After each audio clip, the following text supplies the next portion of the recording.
มาต่อในคลิปที่2เนาะวิธีการใช้งานเบื้องต้นของ AutoCue iPlay 60 Pad Pro เนาะเมื่อกี้เฮาเว้ายังบ่ละเอียดมื้อนี้ตัวนี้เฮาจะมาเว้าให้ละเอียดเพิ่มเติมอีกเนาะเกี่ยวกับแท็บบาร์ตัวนี้เนาะแท็บบาร์ตัวนี้นี่ให้เฮาฮู้ว่ามันเวลาเปิดออกมาแบบนี้เนาะถ้า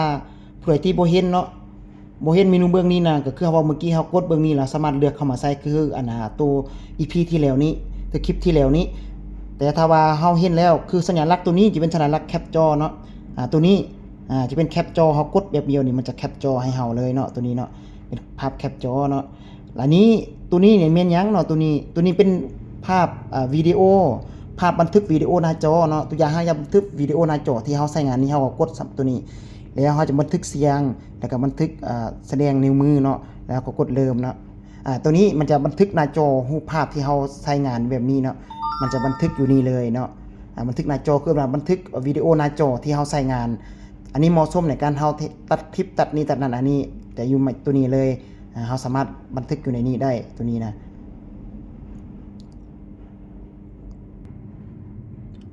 เฮาจะมาต่อวิธีเนี่ยเข้าวิธีเนี่ยเข้าบนตั้งค่าเนาะตัวนี้เฮาจะมาแนะนำปุ่มการตั้งค่าเนาะปุ่มการตั้งค่านี่เข้าบนเมนูตั้งค่าเฮาจะมาทางนี้ก็ได้กดแท็บนี้แล้วกดตัวนี้ก็ได้เนาะกดแบบนี้ก็ได้หรือเฮาจะมาปัดขึ้นมาเบิ่งนี้ก็ได้เฮาก็เลือกปุ่มที่มีฟันเฟืองปุ่มตั้งค่านี่ก็ได้ตัวนี้เนาะในตัวนี้นี่มันจะมีอยู่เฮาจะมาอธิบายแต่ละเมนูเนาะว่ามันใช้เกี่ยวกับหยังเนาะเมนูตัวนี้ก็จะเป็นโหมดการบินเนาะเฮาสามารถปิดเปิดโหมดบินเนาะตัวนี้ก็จะเป็นโหมดตัวถัดมาจะเป็นแลนหรือว่าไรซ้ายก็จะเป็นโหมดที่เฮาเปิดเนาะเฮาสามารถเปิดปิดได้เปิดหรือปิดได้เนาะตัวนี้ก็คือโหมดที่เฮาเชื่อมมัน Wi-Fi วิธีเฮาเปิดขึ้นมา Wi-Fi ตัวใดที่ขึ้นมาก็กดเข้าไปแล้วก็ล็อกอินเข้าไปเนาะอันนี้บลูทูธเนาะโหมดถัดมาเป็นบลูทูธเนาะบลูทูธเนี่ยสามารถปิดบนนี้หรือเปิดบนนี้เนาะบลูทูธนี่นะโหมดบลูทูธต่อไปตัวนี้เหมือนการเคลื่อนย้ายตัวนี้สุดหลายเฮาก็จะบ่ค่อยได้ใช้นะตัวนี้เนาะตัวนี้การเซฟไฟล์ตัวนี้การล็อกสกรีนเขาเรียกว่าการล็อกสกรีนนี่เฮาจะมาเบิ่งว่าการล็อกสกรีนเฮาจะตั้งค่าในการให้หน้าจอเวลาเฮาเปิดหน้าจอแล้วเฮาจะตั้งเวลาจักนาทีหรือว่าจักวินาทีให้หน้าจอดับเนาะอันนี้เฮาสามารถมาเลือกเบิ่งนี้เนาะแล้วมาเลือกเอาเนาะจะมี15วิ30วิ1นาที2นาที5นาที10นาทีเนาะตัวนี้นะมันจะมีบนนี้เนาะเฮาเลือกกดเข้ามาบนนี้แล้วก็เลือกว่าบนนี้เลือกจักนาทีต่อมาเนาะจะเป็นปุ่มแสดงอันนี้ปุ่มแสดงนี่มันจะมีมาบนนี้มันจะบอกว่าแสดงมันจะมี2ปุ่มให้เราเลือกอันนึงจะเป็นไลท์โหมดแล้วกับดาร์กโหมดก็คือสำหรับโหมดกลางคืนและโหมดกลางเว้นเนาะถ้าเฮาเป็นโหมดกลางคืนที่ว่าถนอมสายตาเวลาเฮาเบิ่งเฮาก็กดเปลี่ยนเป็นโหมดมืดมันก็จะมืดแบบนี้จอก็จะมืดแบบนี้ถ้าเปลี่ยนเป็นโหมดไลท์โหมดแจ้งก็จะแจ้งแบบนี้เนาะแล้วก็ต่อมาก็ตัวนี้เนาะออโต้สวิตช์นี่ความหมายว่าถ้าเราใส่เปิดออโต้แบบนี้ถ้า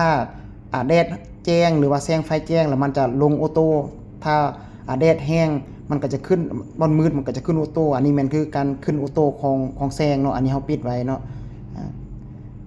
ต่อมาตัวนี้ก็การเพิ่มแสงลดแสงเนาะตัวนี้เนาะก็จะมีประมาณนี้เนาะอันนี้โหมดคัลเลอร์เนาะอันนี้นะคัลเลอร์โหมดอันนี้นะก็ตัวนี้เราจะเลือกให้เป็นแบบธรรมชาติเนาะอันนี้เราจะเลือกแบบใดก็ได้แบบบลูแบบอิ่มตัวแบบธรรมชาติเลือกเป็นแบบธรรมชาติไว้เนาะก็จะประมาณนี้แล้วก็โหมดต่อไปที่เป็นเสียงเนาะอันนี้ตัวนี้ประกาศในเฮาก็บ่ค่อยได้ใช้นะตัวนี้เอาตัวเป็นเสียงเนาะเสียงนี่ก็คือตัวนี้ใช้ทวิตเป็นเสียงเกินว่าเสียงเสียงซื่อหรือว่าเสียงที่เฮาไปเบิ่งฟังเพลงมันจะขึ้นมาตามนี้เนาะว่าเฮาคอยตั้งหลายทำใดเนาะแฮงอันนี้เสียงโทรเนาะอันนี้เสียงเวลาคนโทรเข้าเนาะโทรออกมันก็คล้ายๆกับโทรศัพท์มือถือเลยเนาะประมาณนี้แต่ต่อมาเนาะปุ่มที่เราใส่ก็จะมีอยู่ระบบการตั้งค่าระบบเนาะการตั้งค่าระบบนี่มันจะมาที่ภาษาเนาะภาษานี่มันนี่จะภาษาของระบบก็คือภาษาตัวนี้เหมือนเราสามารถเลือกว่าเราจะให้เป็นภาษาลาวภาษาไทยภาษาอังกฤษหรือสามารถแอดภาษาอื่นๆที่เมนูต่างๆให้มันขึ้นเป็นภาษาไทยเราก็เลือกอยู่นี่เมนูตัวนี้คือว่าภาษาในระบบเนาะเราก็สามารถเลือกเมนูเลือกต่างๆมีครบทุกภาษาอยู่ในนี้เลยเนาะตัวนี้เนาะสามารถเลือกภาษาแอดเพิ่มเราจะแอดเพิ่มถ้าอยากเลือกเป็นภาษาอังกฤษเราก็มีแต่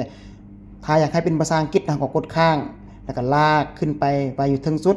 แล้วก็กดเปลี่ยนเนาะกดเปลี่ยนแบบนี้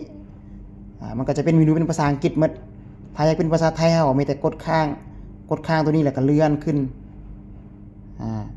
ประมาณนี้หลังจากกดเลื่อนปุ๊บมันก็จะสามารถสลับเป็นภาษาไทยให้เฮาเนาะมันจะบอกว่าเปลี่ยนเนาะก็กดเปลี่ยนมันจะขึ้นมาเป็นภาษาไทยเนาะอันนี้ต่อมาเนาะอันระบบอันนี้นะระบบก็คือระบบนี้มันเขาเจ้าจะให้เฮาเบิ่งซื้ออุปกรณ์เนาะความจำเท่าใดใส่อันนี้คืออุปกรณ์มันซื้ออุปกรณ์ต่างๆที่อยู่ในตู้เครื่องมันจะบอกอยู่ในนี้เนาะจะเป็นหน้าจอ 12.1 นิ้วอันนี้ Android 14มันก็จะบอกรายละเอียดแบบนี้เนาะโอเคอันนี้จะมาที่ตัวสุดท้ายเนาะการอัปเดตระบบก็ตัวการอัปเดตระบบนี้ถ้าเวอร์ชันตัวใดที่ของเฮาน่ะมันเป็นเวอร์ชันที่เขาจะให้มีดาวน์โหลดมีอัปเดตมันจะขึ้นให้เฮาอัปเดตเฮากดอัปเดตแต่ตัวนี้มันจะบอกว่าเวลาเฮากดอัปเดตแล้วมันจะบอกว่าระบบของท่านเป็นเวอร์ชันล่าสุดแล้วตัวนี้เฮาบ่จำเป็นต้องอัปเดตเนาะบ่สามารถอัปเดตได้ถ้าตัวใดที่มันให้อัปเดตมันจะขึ้นบ่นี้แล้วเฮากดอัปเดตตัวนี้เนาะอันนี้ก็จะประมาณนี้โดยทั่วไปก็คล้ายๆกับโทรศัพท์ทั่วไปเนาะ